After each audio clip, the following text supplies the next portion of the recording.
Hello, everybody. I'm Candid Frank. He's David Morassutti. Welcome to the Spanglish World Network on Zingo TV channel 250. Please remember to download the Zingo TV app at the respective app stores for iOS and Android devices. While you download the app, make sure you rate, leave a comment. Both apps are absolutely free. Zingo TV is available on Google Chromecast, Amazon Fire, Fire TV sticks, Roku sticks, and also on all smart TVs 2016 forward. Don't forget to subscribe to Candid Frank Stanisci 1030 on YouTube, now on CFL Talk. Here he is, David Morassutti. David, how you doing, buddy? I'm good. How are you doing? I'm okay. It was a very interesting weekend of football games.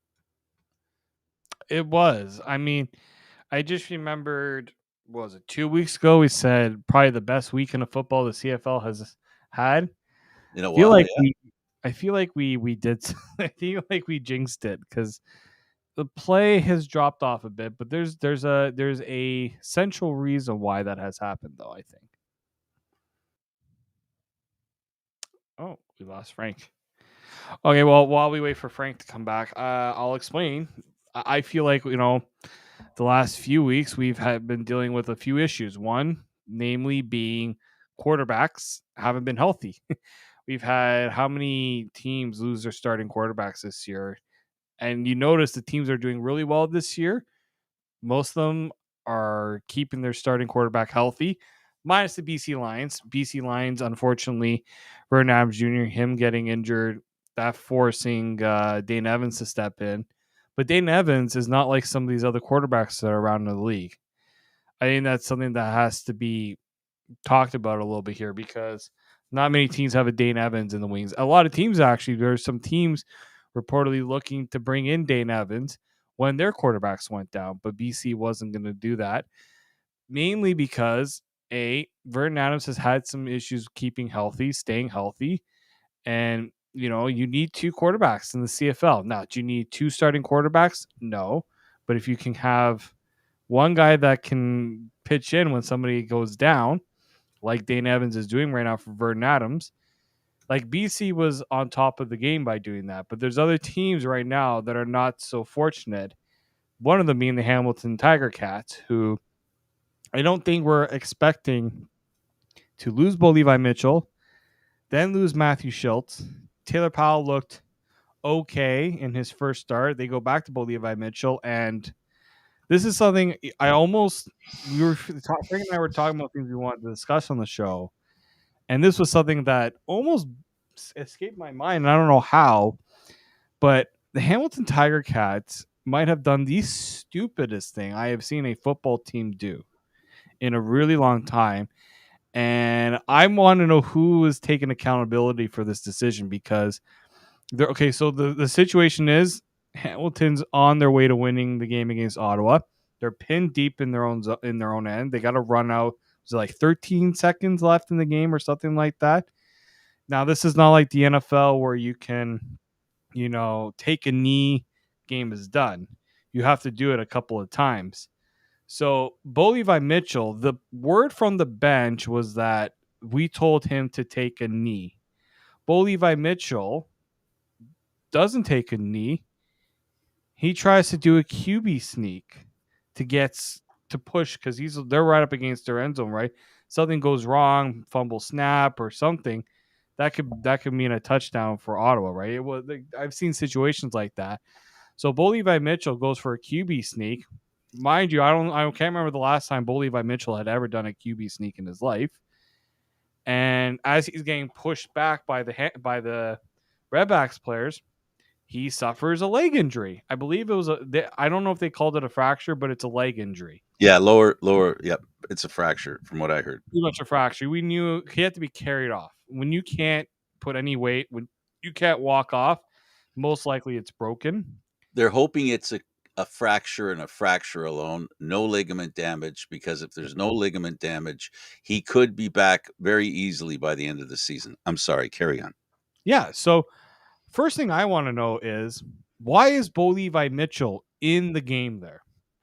Even if it's to take a knee, I think it didn't Trevor Harris hurt himself on a very similar play or a similar situation where it's late in the game, his team, Saskatchewan. We follow a team that does that all the time, David, but it's a young player trying to establish himself, not a senior player whose body might be, technically He speaking, a just little came more back from an fragile. injury. That was his first game back, and we don't even know how healthy he was.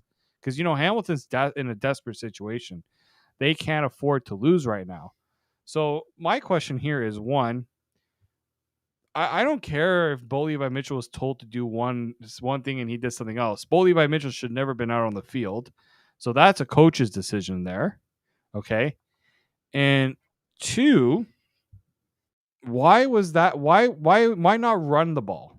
If you're gonna do something, if you need to get a few yards, run the ball with your running back. The likelihood of your running back getting taken down for a loss, very, very slim. At least then you're running out the clock. I know you can't throw the ball in that situation because you're not running out the clock in that situation. But the Argos in a touchdown Atlantic, they were up a minute and 30 left in the game. Chad Kelly was not out there because the game was out of reach. That's a coach realizing I'm not like their coaches are now going to start learning from this. This is a learning moment. Unfortunately, the Tiger Cats are paying the price right now for that it's stupidity in my opinion.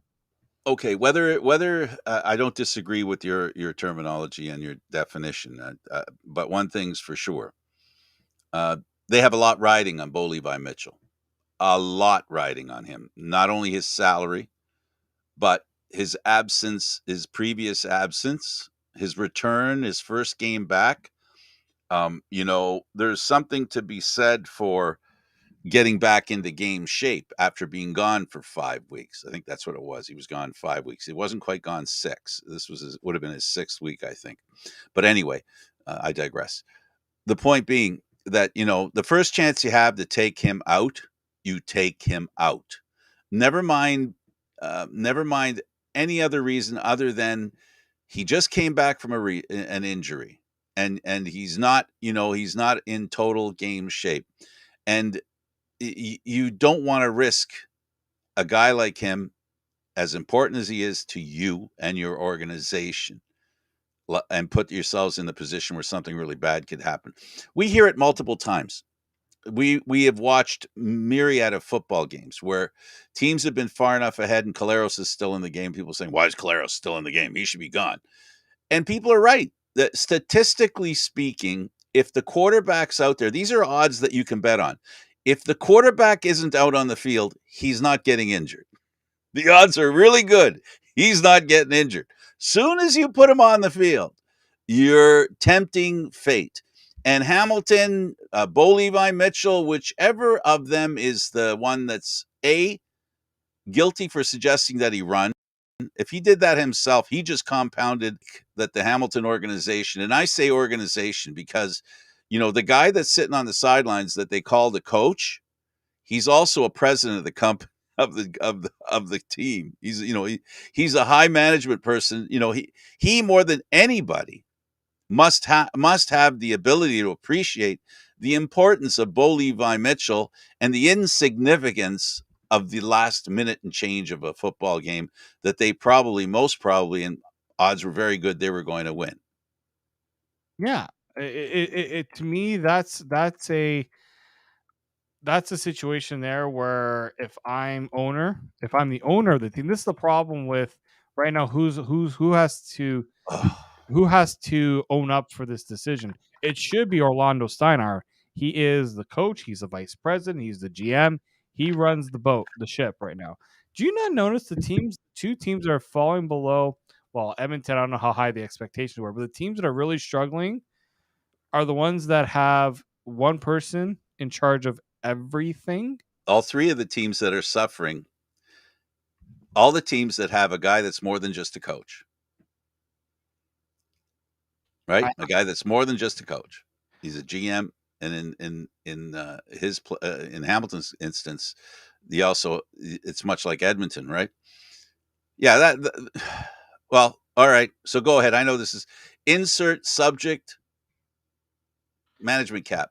management cap. Well, I mean, if How's you that for a segue? well, Yeah, so the Edmonton Elks made a move that they think is going to shake things up, but you're bringing in somebody who's already within your coaching staff because you can't afford to bring anyone else in. So Jarius Jackson is, as you know, former CFL quarterback, three-time Grey Cup champion. He was also a Grey Cup champion as a coach with Chris Jones. So Chris Jones obviously has a lot of faith in him. He was promoted to offensive coordinator, and he's going to retain his role as quarterbacks coach. But on top of that, Steve McAdoo, who is the offensive coordinator, I was wondering, what are they doing with Steve McAdoo? Special Well, consultant. he's just going to be a consultant now. And it's like will remain on the staff in an advisory role. We know that McAdoo and Chris Jones have a history together, so I didn't see. I think that's where I was like, I don't see McAdoo being fired. Maybe losing the play calling duties, which if you're doing that to an offensive coordinator, that's literally the only job they really have is I'll preparing. lay you dollars to donuts, David. It was less Chris Jones coming to McAdoo, more McAdoo going to Chris Jones, Probably. saying, "You know what? We got to Or- change something up." It's Because not. that's a unified team there. That management team that Chris Jones has, they're very tight. Yeah. So okay, I'm gonna give Jarius Jackson the benefit of the doubt that maybe he can do something different. But what drastic change can you expect a coach to make at this point of the season? I know they have. I think they do have a bye week, if I'm not mistaken. But Yes, they do. Yes, they do. what can the Elks do now to change? Now they could potentially make small changes and maybe play calling can change, but it's more than play calling that's the problem here.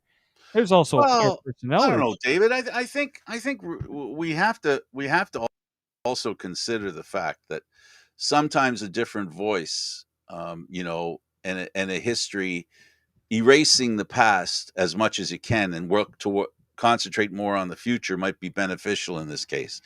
I don't disagree with you, but what I think maybe they're hoping for is a different voice. And Jarius Jackson is Jarius Jackson, right? He's not McAdoo. So, he's going to do what Jarius Jackson thinks he should do. And he has the advantage that he's going to have, I think. I look at it this way: you've got a new voice, a new guy doing the talking. You got a group of players who are going, I don't like where we are.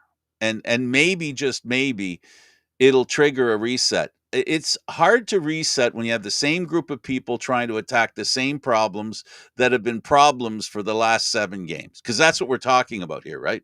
We're talking a 7-game history of problems that goes back to last year, even. And now you got somebody new coming in there, and maybe people can erase whatever was going on before. They need a change, David.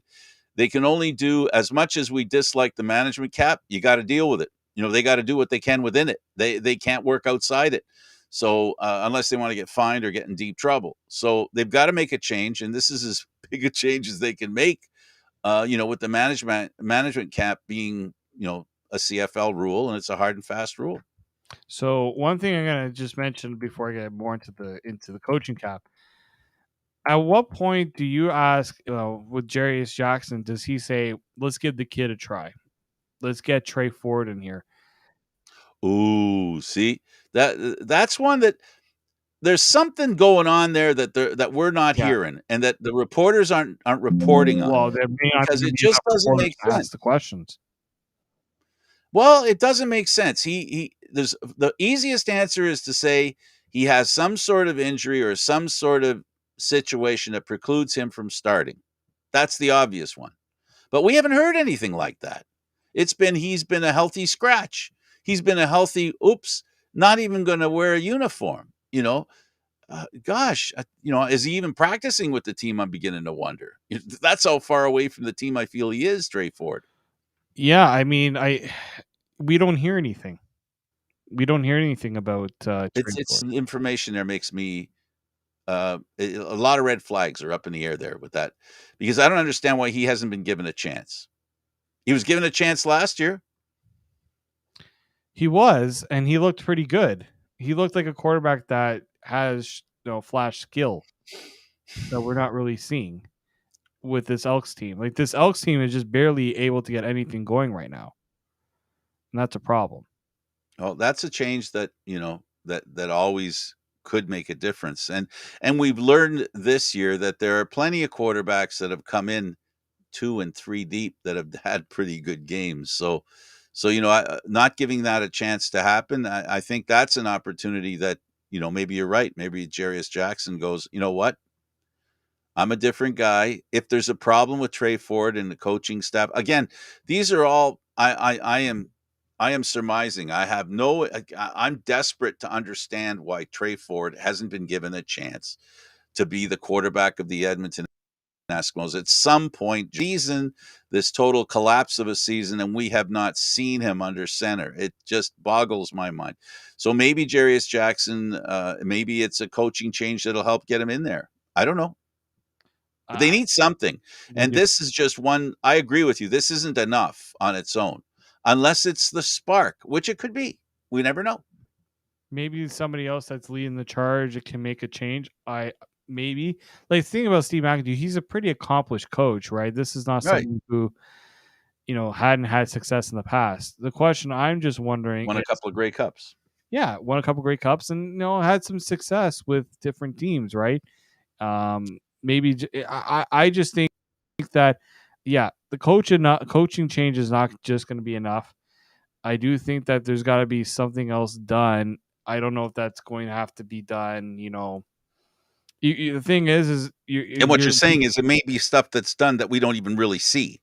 It's a exactly behind the scenes thing. right now. I do know that everyone was asking about the when's Chris Jones is going to get Mm. get let go. Well, I'm going to read you something here from the president, Victor Cooey, right? The person that would make that change. He said, "There's always something I think about, good or bad. Actually, because that's my job, I got to make those tough decisions. Obviously, Jerry Roy Simon would play a factor into this too. But like, what are you going to do with the coaching cap, right? Making drastic decisions in your football operation mid-season is very difficult.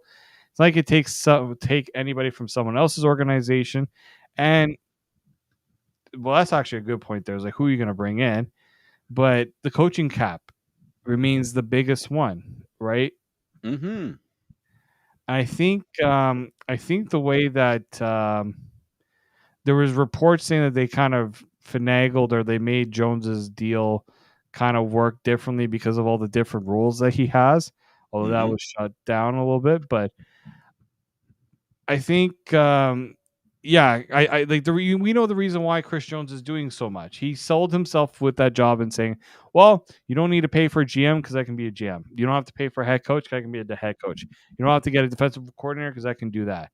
But the problem is they can't do anything else because there's money being saved, but it's also like this person is doing everything, so we can't just let Chris Jones go and then boom, we have to figure out three positions right off the hop that you have to replace. Can you can you s can you take away his head coaching position and put someone in there as head coach? The team Do you maybe find some money somewhere? maybe if he decides one way or the other, either I'm giving up my head coach position or I'm giving up my GM position. I don't think the team would take it away from him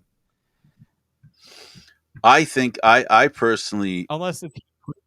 think taking away the head coaching position on a temporary basis, or I don't know, we've seen it in hockey. We haven't seen it in football where a head coach, well, yes, we have. Where a head coach has been forced to, whether it's illness or something, and another coach comes in, and then we see a different approach, and then we see a team maybe change a little bit. We've seen it in hockey. Do we need to see it today in this? And I think you pointed at the beginning at the major problem I think that we're having is that when you give a person so much power within the framework of the pyramid, right? The management pyramid, when too many of the positions are taken up by one person, it's not a pyramid anymore. It's a Mhm. block, right? And that block is harder to change a few of the bricks like you can in a pyramid, right? So I think that's something that teams are going to start thinking about. I think this idea of giving people too much responsibility is going to be harder for people to get. because it's not working well. It's not working well in Hamilton. It's not working well in Edmonton. And was the third team? What was the third team? Calgary. Calgary. Thank you. It's not working well in Calgary.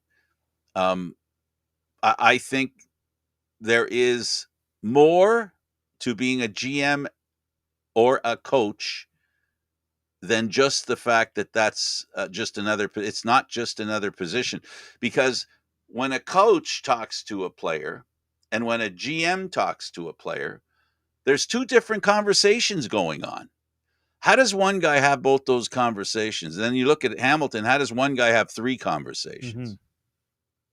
What are you today? Are you the vice president? Are you talking to me as the GM? Are you talking to me as the coach? And and then when the coach talks to you, the player thinks they know what the GM is thinking, right? It just, to me, I don't know. Maybe I'm too old fashioned.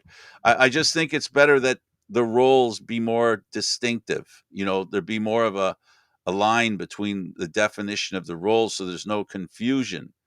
Um, you know, and if the coach doesn't like you and he's also the GM, well, if you feel, I should say, that the coach doesn't like you, the GM doesn't like you too. So, it makes things kind of a little more hopeless, right? And in the situation of Edmonton, use them as an example. If the coach, right, is having problems, and you talk to the GM, maybe in an honest way to help, there isn't that opportunity. There isn't a who do you talk to? You've got one guy. That's it. There's no way out. Your conversation begins and ends with one guy. I don't think that's good. I like the idea that there's a GM, and I like the idea that there's a coach. And I know that if you look at teams that are successful, Winnipeg and all its success, BC has almost what we're talking about, because the head coach in BC has GM. He's kind of an assistant GM there. So, but there is a GM. It's just you have a coach that shares the GM responsibilities, and they're doing pretty good. Yeah. No, So I don't know how right I am about worrying Frank, about think it. back to when pinball was brought back to the Argos. Remember what he said when he asked about the collaborative nature that he was going to work. Yeah, I don't want to be the I don't want to be smartest the guy in the smartest room. guy in the room. I don't want to be the smartest guy at the table. He I want to bring in smart what people. when we were in Hamilton, I think it was one of the Tycat media guys was one of the reporters there was telling me, pinball gets his fair share of the credit, but sometimes we feel like we don't hear about the other guys that have put the work in. And True. I said, well, the issue is because the media doesn't report it. But if you go and you talk to pinball, he's talking about Vince Magri. He's talking about Alex. Oh, why am I blanking on his last name? But the person that's also working in the operations department. Like they do get their moment, right, in terms of recognition. But that's what good organizations do, and they find a way to make it work.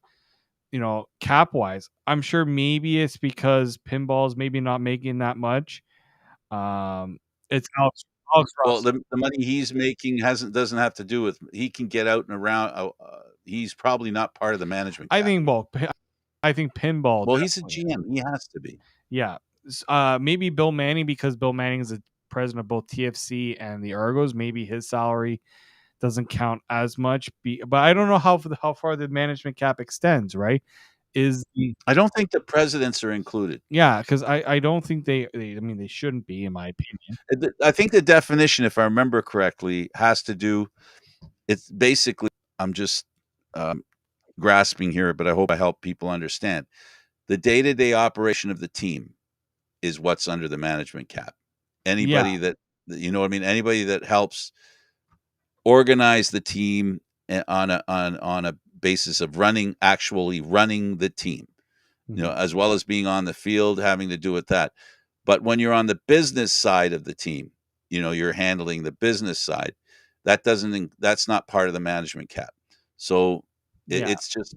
It's just I think I don't. football I think Pinball's a GM, so operation. yeah, he would be. I think it's a football operations cap. So anyone Yes, that falls under that, I don't think Manning would, just because it wouldn't make sense, because they could just say, he's not well, part of operations. he oversees the organization, but he's not making football operations decisions. Right, day-to-day stuff. So I love having this discussion about this topic, because you know you're seeing right now the teams that are thriving are the ones that don't have that structure of we're gonna try to outsmart the other teams by giving multiple jobs to one person. And some We're teams, gonna do our best to hire the best guy, and yeah, to hire the best guy, we have to give him the most money. How do we give him the most money? We give him more responsibility. We give him more hats to wear. and when somebody has that now, Orlando Steinauer, when he first got there, it worked out, but now the cracks are starting to show, in my opinion. Right, he probably, if he wanted to, he can't. I know that right now Scott Milanovich technically is an advisor, so I don't think he counts that much towards the cap, or at all. No I kidding. don't think they could bring, like, if they want to right now bring in a new coordinator and bring in Scott Milanovich, I don't even think they can do that right now in Hamilton. Like, it boggles my mind that the CFL I understand why they had implemented in the first place. I think there was a better They way they to solve yielded this to the issue. players. They yielded to the players, David. It's what the players wanted. You know that. They And complained about it in the guess who's last couple. suffering the most because of it, in my opinion? It's the players that suffer the most. You don't think right now, if you told the players, look, we can do one of two things. We can improve the product by making sure teams are having the best staff possible, or, you know, but the issues that the players had with the cap was that, teams could go out and give coaches and get coaches left, right, and center, and players were being cut with no issue, like things like that. But the thing is, players were fighting for the wrong thing for the longest time. Players should have been fighting for those guaranteed deals that they're now getting, or partially guaranteed deals, because no deal is 100% guaranteed in the CFL. But to get some partial guarantee, I think that was a bigger fight, and more of a fight worth having, rather than, no, the teams got to be smarter with how they spend their management cap. I understand that there's teams that will say, well, we can't do X, Y, and Z because we're spending this much on a coach that's not with us. But I feel like this was something that I think if you ask the players and if you ask the league, they would want to do over on this for sure. I'll agree with you and use these words. If being destined into not having a good season, a whole bad season, because you have coaches that you can't change, how much are you happy that they can't get new coaches? It's come to the point where, to your point, I think there's a parallel between having no number one quarterback and bad coaching, or coaching that's just dried up. You know, it runs its course. Not every, there isn't a coach that lasts forever, right? They have a shelf life. So what happens when that shelf life expires in the middle of a season? Now you're destined to have a bad year, like you're getting what you're having in I believe in Edmonton. I think they've got a management issue there. No matter how you slice it, it's a management issue. Did they make a mistake on the quarterback, on signing the quarterback? Are they not bringing in the right players to create an environment of winning? We blame the players first because they're the ones that are in the position to play well or not. But they're not there if management doesn't bring them in. So they're there because of management. Then there's the coach. They've been brought in, they're players. How well are they coached? And it's a, chain is only as strong as its weak link. Manager, but if you don't have coaching, right?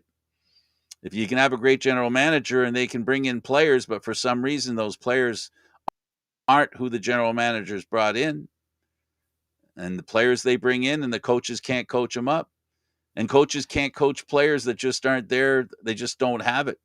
So you need all three to work. It's a symbiotic relationship, the GM, coach, and players, and there's a relationship between all three. And when you have one guy taking up two positions, it just makes it harder. That the relationship is harder to work with, I think. And at least what we're seeing right now, I think, points that out. Yeah, I think the big lesson here right now is we're not talking about an Edmonton Elks team that's having a bad season. We're talking about an Edmonton Elks team that's had a bad couple of seasons. They've only in the last 2 years, I think, have since Chris Jones got to Edmonton, have won 4 games. Four. They're now they're they now set the record for the longest losing streak at home amongst North American professional teams. It goes back to when they had the other name. Remember the other name? Yep. Yep. They thought that. This record goes back to when they were the other name, Yep. which everybody's talking about. Many of the Elks fans are asking for it to come back. Some of Exactly. them Yeah. think it's the I name. hate to Some of say them this. think it's the That's name. not changing what's going on with your team. I hate to be the bearer of bad news on that one. But the big one for me is you're looking at obviously a decision here that hasn't worked. I do think change is going to happen at the end of the season. Can't change it. You can't change it Can't now. change it now. There is going to be a way to get it done at the end of the season, I do think. And I think if you're Edmonton and if you're the CFL, the danger here is not just how bad the team's playing bad, but at some point the fan base is going to say, "Why are we going to the games?" And we know that when teams are this bad, fans are not going to go, and that's Edmonton has already dealt with losing seasons in terms of losing money. They're not making money right now. They can't afford to not make money.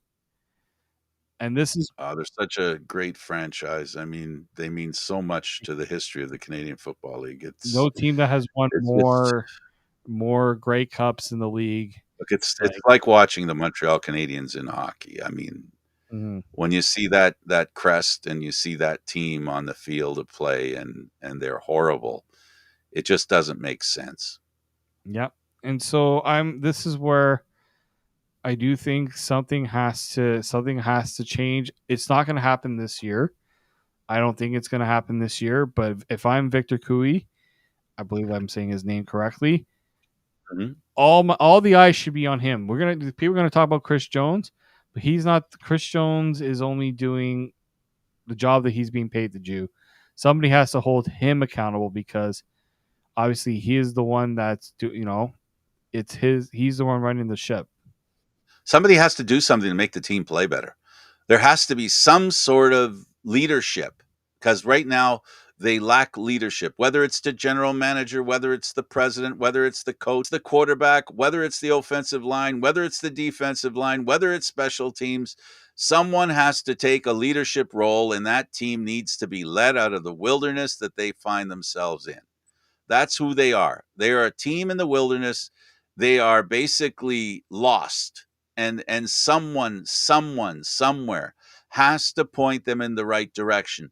That right direction won't necessarily need to be winning a game. It's no longer just about winning now. They are so far away from winning.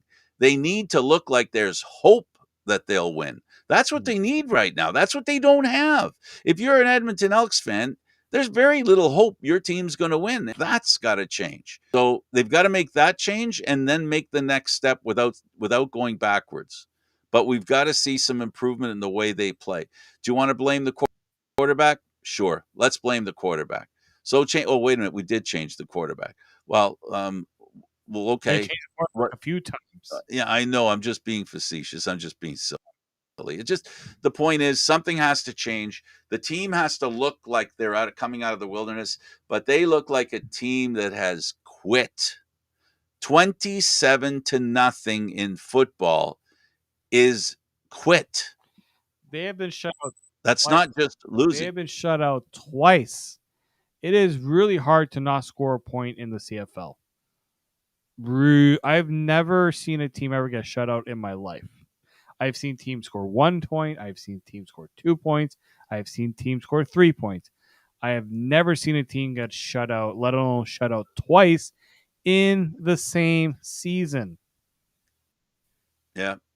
We've seen it in the history in the low scoring NFL days, when teams were winning 6-0 and 10-0 or 10-2. You know what I mean? Those days. because there were hardly any points being scored, but not in the Canadian Football League. And the scoring is up, and it's still up with what Edmonton is not doing, which is scoring. Yeah, no, it's pitiful. I have a lot of I tweeted and I said it's one thing for a team to be bad. It's one for a team to be bad and have no hope of getting out of it. I can't even describe what I would do right now because there's just so much that I could point out that needs to be changed, and you can't make those changes in this season. It's a lost season, and that's really tough to sell right now. Edmonton can do all the gimmicks they want to try to sell and get tickets purchased. Nothing's going to work right now because people don't want to go and see a team that's given That's up on a bad. season because they're pretty much at the midway point and they haven't won a single game. Let's talk about some positives. So far, all we've done is talk about an We need to injury cleanse right from now. Hamilton. We're talking about Edmonton. We talked about Calgary that are 2-5. Saskatchewan, they have their number one quarterback injured, but they at least seem competitive, which is fantastic. Their defense, and then you have Winnipeg and BC in the Western Division. These are two teams that you've got Winnipeg that was unbeatable for the longest time, and BC seemed to be unbeatable. Yeah, they're not perfect, but two really good football teams, which makes it really tough in that division if they want to make up some points with playing those teams. I love what BC's done. It's fantastic that Evans has found a place to show what he can do, and he's the quarterback that Hamilton had before last season and towards the end of last season. Evans worked his way out of his doldrums at the end of the season, which is why I wasn't sold on bringing in Bo Levi Mitchell. I think they would have been fine with Evans. You know what? Like I do think I really like what BC has done because that was a team that people were like, oh, they lost their shining knight in Nathan Rourke. And I said, well, Vernon Adams Jr. is not a bad compromise.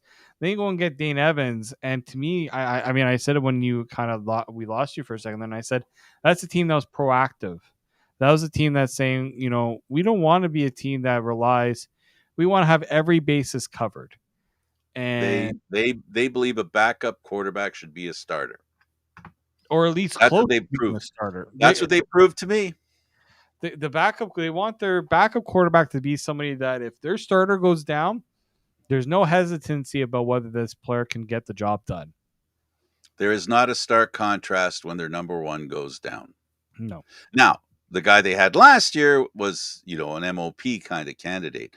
But we also know Vernon Adams had an ability to be an MOP. So their backup then was somebody with pedigree, with the ability, Mhm. historically speaking. So, and now what they did was they took Evans, who had a good run with the Hamilton Tiger Cats. He was a big part of their team finishing first, going to the Grey Cup, for goodness sake. So, not a bad number two in BC. I like what BC does when it comes to quarterback. They organize their cap in a way that they don't give up the idea of having two number one quarterbacks. We can argue about how close they are every year, but there's no doubt that they both can be number ones. Even here in Toronto, who's the number one quarterback if Kelly goes down? Well, based on the depth chart, it'd be Cameron Dukes, but we already know that the drop off between Chad Kelly and Cameron Dukes is. I hate to say it, but I just because we haven't seen Cameron Dukes a lot, but we have the idea that it's not going to be the same. Right. They might prove it different. There's nothing to say that the Argos don't have a guy who's a good number one. But what we are talking about is the perception through the experience established by the number two quarterback. Does he have a history, right? And Evans does have a history. Adams had a history when he went to BC and when they traded for him from Montreal. Yeah, exactly. Right. And so Hamilton thought they did that when they got Matthew Schultz, right, to be the backup for Bo Levi Mitchell. We knew that Matthew Schultz had a pedigree to at least he could start and win a game, right? Yep, he had a short history, but he had a Ottawa, history. unfortunately, they didn't realize that they had their backup in their fourth string quarterback. So I wonder how different Ottawa's season would have been if Crum was the guy right from the guy at least given the opportunity a little bit earlier. Uh, Muncie, I'd rather sit on the thought that he was there for them to have when they needed him, because their season, even though now they're 3-4, that's not bad for Ottawa being 3-4. If someone had told you, David, that their number one quarterback Mazzoli went down again, and 6 games later they'd be 3-4, I think you'd be happy. I know I would be. I know I am for them. 3-4 is good where they are. It gives them a chance to set things up, for the it playoffs. does. No. I think Ottawa, out of all the East teams, Ottawa's in a really good position. Yeah, they stumbled a little bit this week against Hamilton. Hamilton's a good defense. I think Crum has a history now. Now, this is where now we're going to find out how good a Right. quarterback he is, because the biggest thing for a quarterback is early success needs to be followed up by the effects and the ability of the opposition to get a book on you and now figure out from what they've seen thus far to make you ineffective. How do you adjust as a quarterback who started out Yeah. well? Now they're starting to figure you out. Do you have a plan B and plan C? That's what makes great No, quarterbacks. I do agree with that. And I'm very curious to see how does like with Ottawa, that's the big one there. I still think Ottawa's in a good spot. Toronto, we know Toronto right now is like Toronto and Winnipeg are in BC are kind of in like a different tier from the rest of the league. I think Toronto is obviously clearing above the best team in the league, which I'm going to say this, Frank. In my lifetime, I've never seen a Toronto Argonauts team that was overwhelmingly the best team in the CFL. And does it in so many Yes. ways and unpredictably win games. Like every game you go to, you're really not sure how they're going to I win. think that's a perfect way to describe them. And You're not sure how and they're going to it's the win. perfect way to describe a team that's forged an identity that it's not going to be the Chad Kelly show.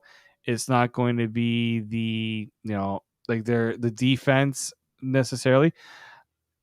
It's the perfect team mantra. They've really embraced that, and there's no you don't feel like there's any animosity between any of the players on the team. Like there's no one envious of somebody else. Oh, I think if I got more playing time, I could do this. Perfect, There is none of that. perfectly I said.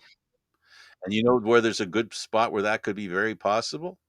Number 33. Yep, it is. Have you seen? I mean, how Yep. supportive he is of the rest of his team. He's on the sidelines, making sure that his teammates know what's going on, and he's supporting them from the sidelines. And he is a secondary rusher on the Toronto Argonauts right now. I think it's fair to say he's a record-breaking secondary running back, but he's still. We know this is Willette's team. The running game. He's the face of the running game. Yes, no, for sure. I mean, first off, Andrew Harris, congratulations on being fifth all time. Um, problem is Well deserved, well well earned, earned. and congrats The from me problem too. is that Damon Allen, like, it blows my mind that he is still among the top rushers of all time. He also was here. When I see that stat, every time I see that stat, I go, Mike "Really? Pringle. Okay, I- I Mike forgot." Pringle is never that record's. I don't think that record's ever going to get touched. So good on him. Like it's good. It's a good omen to realize that there are some really good records that are going to probably stand for a really long time in the CFL, but that you're still seeing guys stick around long enough to break some of these records. I think that's the important one there. Andrew Harris could have walked away after Winnipeg won their second Grey Cup, right? People were kind of saying maybe this is the end of the line for him. No, he stuck around. I do believe that these are records that are important to him. A legacy is kind of important. I think another Grey True. Cup's important to him Well, too. and that's the thing, right? Like we're talking about these records, and maybe this wasn't even of his mind. Maybe he said, "This is a team that's good enough to win again. Might as well get another championship run out of it, right?" And one that he doesn't have to necessarily put his body through what he went through in past years. Definitely doesn't have to sacrifice his dent he has in the past. He No. definitely hasn't had to do that. But what he has done, and I've noticed, and I find it's important. It's unfortunate, when you watch a football game on TV. But if you have the good fortune of going to the game, if you go to the game and you watch each and every game, Harris isn't on the sidelines. He might be recovering, riding the bike, staying in shape, ready to go in, but he's always marching up and down the sidelines, supporting his team. Anytime something happens on the field, he's there. He lets them know what happened and how it can be done better. Or he's just so supportive. He to me exemplifies the Pinball Clemens approach to the game, which is all for one and one for all. And leadership is supporting one, appreciating each other, and that's what they do. Um, they're a great team right now, and that's a capital T, like you said. They are a team, and there really doesn't seem to be any animosity. It's funny, eh? Last year it was there. Remember at the beginning of the year, we haven't seen Yeah, it since. I was just about to bring that up. And so what a 360 for this team, or 180. A team that was fighting each other on the field, literally fighting each other on the field. We were. I was remember being at that game and saying, "What's going on down there?" Like we could see it from the press box, and people could see it on the field.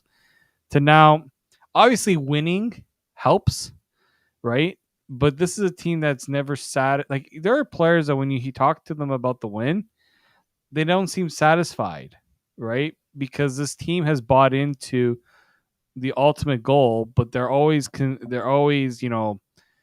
focused on taking it one game at a time, right? Every time I talk to the players after practice, they're like, "We're looking to go 1-0, looking to go 1-0," and it's funny because every time they say that, they give a smile to me because I think I've heard that phrase at least 10 times this season from players, from coaches, from anyone I've talked to. So, but it's a mantra that's working for them right now. And I think it's a similar one that Winnipeg has had. I said, this is like a Calgary. You're talking about a Calgary of the East. Really, they're really taking that Calgary spirit and bringing it to Toronto. Absolutely, absolutely, and that next man up thing, it really is happening with the Toronto Argonauts, where they are very solid. Um, why don't we? I guess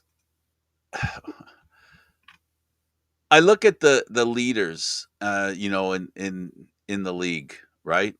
The stats leaders, and this is another point I'm going to make. It's not always teams that are doing well don't always lead all the stats. If you look at the stats, if you look at wide receivers, leading wide receivers, Tevin Jones, Mhm. right? Saskatchewan. None of the top five are Argos. You look at receiving TDs, none of the top five are Argos. You look at defense, tackles, none of the five are Argos. You look at sacks, any of the top five, they're not Argos. Finally, in interceptions, this is on TSN, so if you want to Yep. follow along, Robertson Daniel is third or tied for second with 4 interceptions. It's to me, I think that's what is the highlight of some of the greatest teams in sports aren't necessarily always led by the best players. It's the best team. And that statistic I just pointed out, or those statistics I just pointed out, I think that's why I can say and why I believe you never know how the Argos are going to beat you. So how do you defend against that? It's really hard because after Robertson Daniel had that big game against the Lions, teams started to not go towards him. Right, they weren't targeting him, and they took note of that. So they would say, "All right, we'll try somebody else." Well, Jamal Peters, he's even better. He's even better in most cases. He was an All Star last year. Okay, let's test out this 21-year-old rookie Quantes Stiggers. That's not helping. That's not working Out. either. All right, now Deshaun Amos, you got the safeties, Royce Metchie's. That that backfield, that defensive backfield might be one of the better ones in the league. It's, they're all making plays. And so balanced. There's balance and they're all So there's no balanced. selfishness either. Like no one's trying to make a play. Yeah, sure. They're sometimes they allow yards, they allow touchdowns. No one's perfect, but they're always looking to make a play and they're not being selfish about it either. And there's always somebody in a position because of the team play and because of the solid nature of the defense that when the other team makes a mistake, there's always a player available to make the big play. Yeah. And you don't know where it's going to come from. Oh, Just as you don't know how they're going to beat you, you don't know how the defense is going to kill you. Because the Argo defense, they get a sack when they need a sack. They get an interception when they need an interception. They stop the run game when they need to stop the run game. Now, next week, what's going to happen against Calgary is their defense is going to have a hard time because it's a perfect formula. You've got Calgary whose offense, if you look, Meyer like leads the league in passing yards, yeah. and they lead the league in a lot of stats. Right. The problem with Calgary is they don't make the big plays or they don't finish it off. Yeah, I think this is going to be an interesting battle because I think Calgary is a, they always give Toronto a hard time. They know that they want to beat Toronto because there's a lot of former guys on Toronto that were former Calgary guys on Toronto, so they want to kind of show up a little bit there. And Calgary is not easy. The time travel, getting all the way over there, that plays a factor too. Yeah, it'll be fun. In the other games that were played, what game did you like the best? Not counting the Argo game because we've talked about the Argos. What game? I mean, I thought BC, that effort that they gave was top notch. Like we're talking about a team that has going. This is the first start without Vernon Adams, and there was just no drawback there. Another game, I think Montreal. They're a team. Well, let's talk about that BC game. What do you think was the reason why? What makes them so special? And um, well, the Edmonton thing is that they just you don't give them a chance to beat you because if you give them a chance, they will. And that game against Edmonton was. But go ahead with Montreal. I just wanted to add my Well, two I'll say cents in this that. about the BC game: there's so much balance in with their offense too. They can run the ball. They put up over 400 yards, which I mean against Edmonton is not that hard, but I mean their defense is pretty solid too, considering they have pitched a shutout. But I just think their offense is like that's I still think that's the most productive offense in the league. Is it the best offense? Well, if they're not making mistakes, I think it is the best offense in the league. Um, and I mean the Argos can have a bad offense game, but they're the better team, balanced team. I do think BC has the better offense. And then with the Montreal game, you saw a team that had to grind it out a little bit there. They were very they Absolutely. had to grind that one out, but I like the fact that they found a way to rush the ball. Like that's important. And if you're a team like Calgary, and you're not able to get 20 points. That's really tough to put on your defense to try to win that. And I think Sean Lemon, who signed in Montreal, was not brought back by Calgary. I'm sure he liked that victory Yeah. as well. I think And let me ask you, how did you like the improvement of Steinbeck in that one game? He returned to the kind of guy we expect in the backfield. I figured this was going to take some time for him because he missed almost all of last season. He lost weight, so when And he changed his body type. right, that takes time because he's used to running through guys. Now he's not able to really do that to the same degree. So I think Stanback, if Stanback can get things going, I think it's going to be an interesting battle between Montreal and Ottawa for second in the East. I do think those are the two teams that are going to battle it out. If I had to give my vote, it'd be Montreal right now, just because I think their offense has better weapons. But I do think I'm going to love this battle. And they have a healthy number And one. they have Fajardo, right? So that's always going to play it. So I think Montreal is going to be an underrated team. They're going to be a team you're going to have to be very weary of down the stretch here. I think if they get the running game going, that's going to make their offense that much tougher to go up against. I have to leave the last word with you. We're at the end of the show here. David, thanks for doing this. Thank you, Frank. For David Morassutti, I'm Candid Frank Stanisci. Thank you for watching CFL Talk, airing live Mondays at 9 p.m. This show can also be heard on the Spanglish World Network. For CFL Talk, news, entertainment, and other sports programming we offer, check out SpanglishWorld.ca. Spanglish World. Watch it, hear it, read it, download it, and live it. Thanks for watching, everybody. I'm Candid Frank.